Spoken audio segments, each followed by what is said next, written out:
Bonjour, je me présente.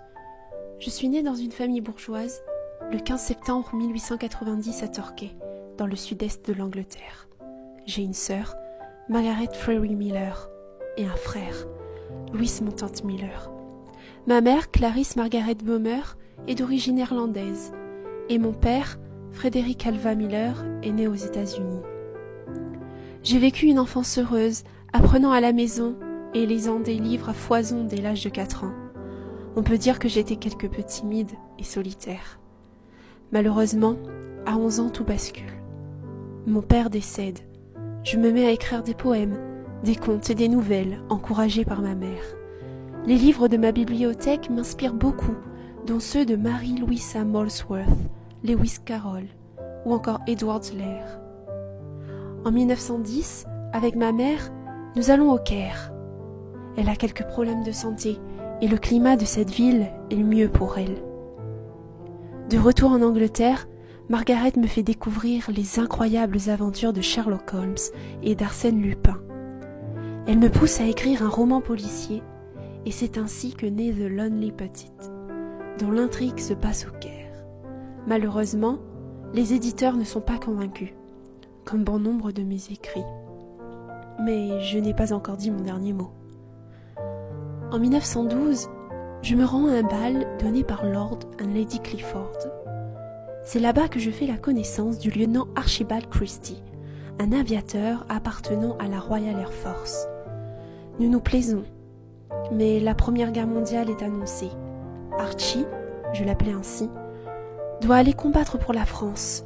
Je pose donc ma candidature en tant qu'infirmière bénévole afin d'être à mon tour utile. Avant que la guerre ne continue de plus belle, Archie et moi nous marions, le jour de Noël 1914. Durant cette période, j'apprends à confectionner des remèdes, poisons et onguents, et j'écris aussi quelques romans. La guerre est à présent terminée. Archie, de retour à la maison, est promu colonel et est affecté au ministère de l'armée de l'air Rising. Nous nous installons au 5 Northwick Terrace, dans le quartier St. John's Wood du centre de Londres. C'est ici, le 5 août 1919, que nous donnons naissance à notre fille unique, Rosalind.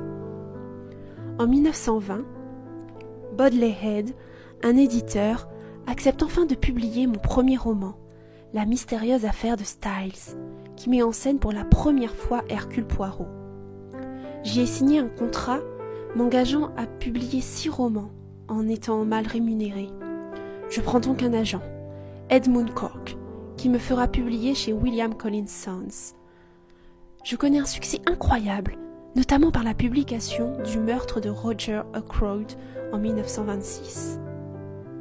Cependant, la même année, ma mère décède et j'apprends qu'Archibald me trompe avec l'une de ses collègues. Je souhaite divorcer. Ces terribles nouvelles conduisent à ma disparition le 3 septembre 1926. Pendant 11 jours, des recherches sont menées par 15 000 volontaires et des personnalités éminentes. On finit par me retrouver dans le Swan Hydropathic Hotel, où je me suis inscrite sous le nom de Miss Teresa Neal, l'amante de mon mari. Enfin, passons sur cet événement. En 1930, lors de ma seconde croisière au Moyen-Orient, je rencontre Max Mullowan, un grand archéologue que j'épouse le 11 septembre 1930. Nous vivrons heureux. Dès lors, je me passionne par l'archéologie. J'accompagne Max dans ses campagnes de fouilles en Irak, à Tel Arpachia, en Syrie, ou encore à Tel Brak, au printemps 1936. Débordante d'imagination, j'écris durant cette période environ 17 romans et 7 recueils de nouvelles, dont on retrouve Le Crime de l'Orient Express ou encore Mort sur le Nil. Durant la Seconde Guerre mondiale, je décide de clôturer cette belle aventure par 2 œuvres, Hercule Poirot quitte la Seine et La dernière énigme. La fin de ces 2 grands détectives a sonné. Le Graal, lui, est obtenu en 1974, lorsque la reine Élisabeth II me nomme Lady Commander. Je m'éteins le 12 janvier 1976, dans ma résidence de Wallingford, à l'âge de 85 ans. Je laisse derrière moi pas loin de 66 romans, 154 nouvelles, 20 pièces de théâtre qui me font vivre dans la mémoire de ceux qui me lisent. Je m'appelle Agatha Mary Clarissa Miller, connue sous le nom d'Agatha Christie, et c'était mon histoire.